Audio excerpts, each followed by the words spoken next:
अस्सलाम वालेकुम व्यूअर्स, मैं हूं एडवोकेट अली हैदर और आप देख रहे हैं मेरा यूट्यूब चैनल लॉ टाइगर्स।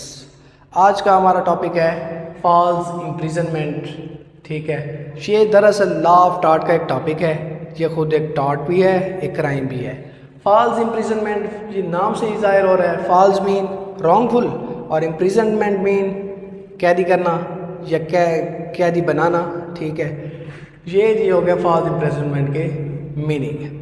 हम नेक्स्ट इसका जनरल इंट्रोडक्शन देखें तो किसी को दरअसल हमें हमारे कॉन्स्टिट्यूशन ने कुछ फंडामेंटल राइट्स दिए हैं। उनमें से एक हमारा राइट ये भी है कि हम आज़ाद हैं, हम अपनी मर्ज़ी से कहीं आ भी सकते हैं, कहीं जा भी सकते हैं। अपनी मर्ज़ी से लीगल काम जितने भी हैं हम कर सकते हैं, हमें कोई रोक नहीं सकता।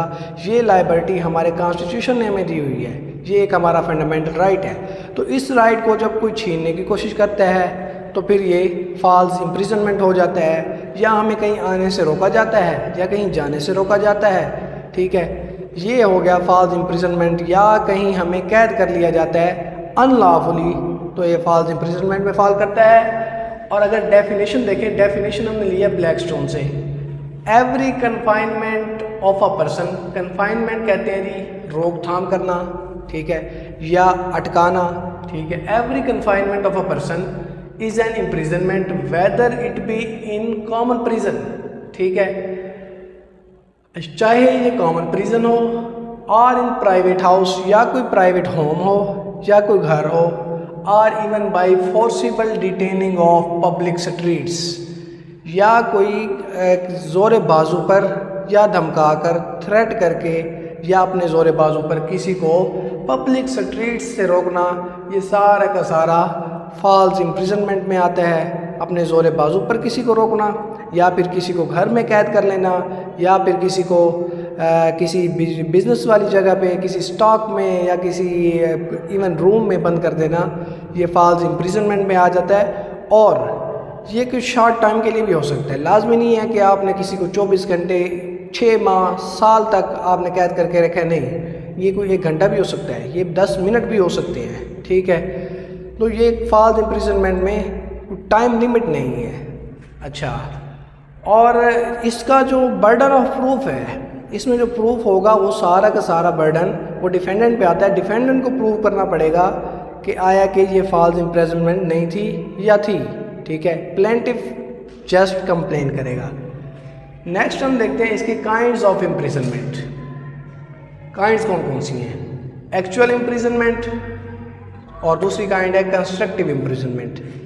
एक्चुअल इम्प्रिजनमेंट तो हो गई एक्चुअली किसी को कैद करना, किसी को रूम में बंद कर देना और बाहर से लॉक कर देना, किसी को किसी घर में बंद कर देना, या कोई स्टॉक हो, कोई भी ऐसी जगह जो पर्सनल हो, वहाँ किसी को लॉक कर देना, किसी को बंद कर देना। तो ये तो हो गया एक्चुअल इम्प्रिजनमेंट। और कंस्ट्रक्टिव इम्प्रिजनमेंट मतलब, कंस्ट्रक्टिव मतलब बनाना, इम्प्रिजनमेंट बना देना मतलब कि किसी को थ्रेट करके या अपने ज़ोर बाजू पर किसी को किसी ख़ास डायरेक्शन में जाने से रोकना। ठीक है, किसी स्पेशल डायरेक्शन में, किसी एक शहर से किसी ख़ास दूसरे शहर में जाने से रोकना, या किसी एक जगह से किसी दूसरी ख़ास जगह पे जाने से रोकना, सिर्फ़ और सिर्फ अपने ज़ोर बाजू पर, या फिर थ्रेट करके या धमका के। ये है जी कंस्ट्रक्टिव इम्प्रिजनमेंट। इम्प्रिजनमेंट बना देना, उसने कैद नहीं किया। ठीक है, किसी रूम में लॉक नहीं किया, किसी घर में बंद नहीं किया, थ्रेट किया है या अपने ज़ोर बाजू पर किसी को रोका है कहीं जाने से, तो ये कंस्ट्रक्टिव इम्प्रिजनमेंट में आ जाता है। एसेंशियल एलिमेंट्स इसके हैं जी टोटल रिस्ट्रेंट ऑफ लाइबर्टी। ठीक है, पहला एलिमेंट ये है कि रिस्ट्रेंट मतलब रोकना, लाइबर्टी आज़ादी, किसी की आज़ादी रोकना टोटली। ठीक है, अब इसमें एक चीज़ है कि किसी को अगर एक रास्ते से रोका गया है, ठीक है, और बाकी बहुत से रास्ते उसके लिए खुले हैं, तो फिर वो अपना फॉल्स इम्प्रिजनमेंट नहीं होगा। फॉल्स इम्प्रिजनमेंट तब होगा जब टोटली रिस्ट्रेंट किया गया हो। अब किसी का घर बन रहा है, किसी का मकान बन रहा है, और उसमें वो एक टाट है, एक अलग बात है, उसमें उसने उसका मटेरियल पड़ा है, वहाँ से कोई गुज़र नहीं सकता। ठीक है, उसने किसी को गुज़रने नहीं दिया, ये एक अलग टाट है। अच्छा, बाकी सारे रास्ते खुले हैं, वो कहीं से भी अपनी मंजिल तक जा सकता है। तो ये फॉल्स इम्प्रिजनमेंट एटलीस्ट नहीं होगी, ठीक है। फॉल्स इम्प्रिजनमेंट मतलब है कि आपको चारों तरफ से रोक देना, आपको कहीं से ना जाने देना, ठीक है। तो सबसे पहले ये टोटली रिस्ट्रेंट, आपको प्रॉपर टोटली आपको रोका जाए, आपकी लाइबिलिटी को रिस्ट्रेंट किया जाए। और दूसरी चीज़ ये है कि अनलॉफुल हो, अनलॉफुली आपकी लाइबिलिटी को रोका जाए, आपको रिस्ट्रेंट किया जाए। ये अब लॉफुली या कोई पुलिस आपको, आप पर कोई FIR है, आप भाग ना जाएं, इस वजह से आपको रोका जाता है, आपको जी रिस्ट्रेंट किया जाता है कि आपने फ़लाँ जगह से फ़लाँ जगह नहीं जाना, आपने घर तक रहना है या इसी शहर में रहना है। फिर ये ये तो हो गया लॉफुली, ठीक है। फिर भी ये फॉल्स इम्प्रिजनमेंट नहीं होगी। फॉल्स इम्प्रिजनमेंट में ये भी ज़रूरी है कि अनलॉफुली आपको रोका जाए, बल्कि इलीगली आपको रोका जाए। अच्छा, इसके जी डिफेंसेस अब वही डिफेंडेंट अपने डिफेंस करेगा, ठीक है। डिफेंडेंट के लिए क्या डिफेंसेस हैं मैंने पहले भी बताया, जो इसमें बर्डन ऑफ प्रूफ है वो सारा का सारा डिफेंडेंट पे है। तो डिफेंडेंट इनमें से कोई एक भी डिफेंस उसके पास है तो ये प्रूव कर सकता है कि ये फॉल्स इम्प्रिजनमेंट नहीं था, अदरवाइज उसको रेमेडीज़ पे करनी पड़ेंगी। तो डिफेंसेस क्या हैं?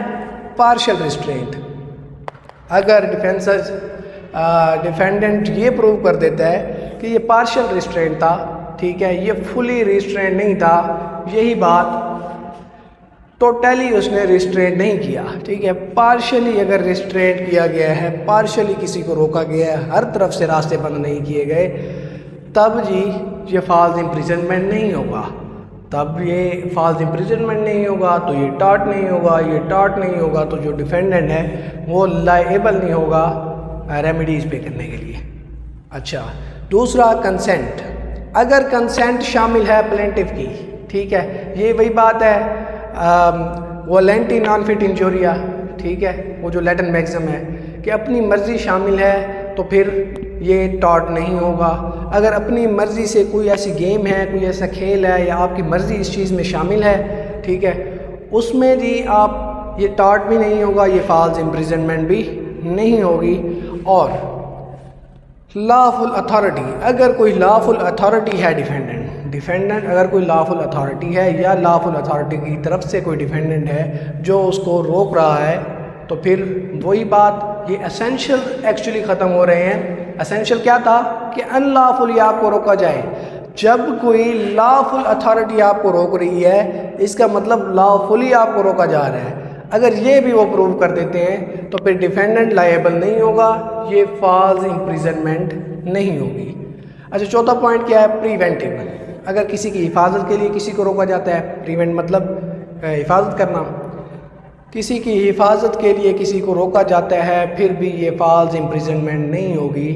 लेट से कोई बंदा एक सिटी से दूसरी सिटी जा रहा है, अगले सिटी में कोई हादसा हुआ है, तो वहाँ जाने से पुलिस रोक रही है, ठीक है, या कोई भी उन्हें रोक रहा है, चाहे वो जोरे बाजू पर भी रोकें, लेकिन हिफाजत के लिए रोका है, तो ये फॉल्स इम्प्रिजनमेंट नहीं होगी। ये भी एक गुड डिफेंस है डिफेंडेंट के पास, वो प्रूव कर सकता है कि ये फॉल्स इम्प्रिजनमेंट नहीं थी और इसमें वो लायबल नहीं है रेमेडीज़ पे करने के लिए। अच्छा, रेमेडीज़ क्या हो सकती हैं?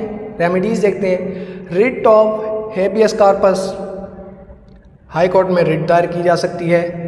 जब कोई पुलिस किसी को अरेस्ट कर लेती है, 24 घंटे के अंदर अंदर इलाका मजिस्ट्रेट के पास पेश करना होता है, ठीक है।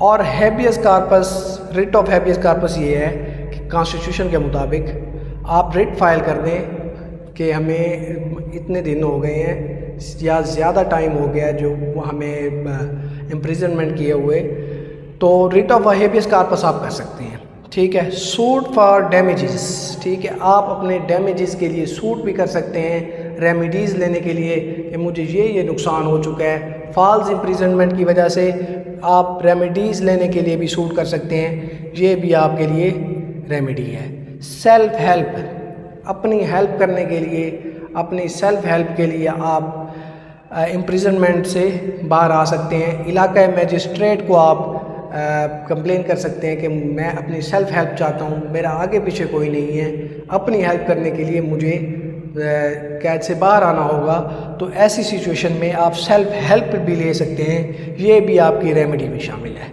सर्च वारंट, इलाका मजिस्ट्रेट को आप कंप्लेन करके सर्च वारंट करा सकते हैं कि चेक किया जाए आया कि मुझे जो इम्प्रिजनमेंट किया गया है, मुझे कैद किया गया है, तो फिर ये लॉफुल है या अनलॉफुल है। सर्च वारंट के लिए भी आप रिट कर सकते हैं। रेमेडी ये भी एक आपके लिए एक रेमेडी है।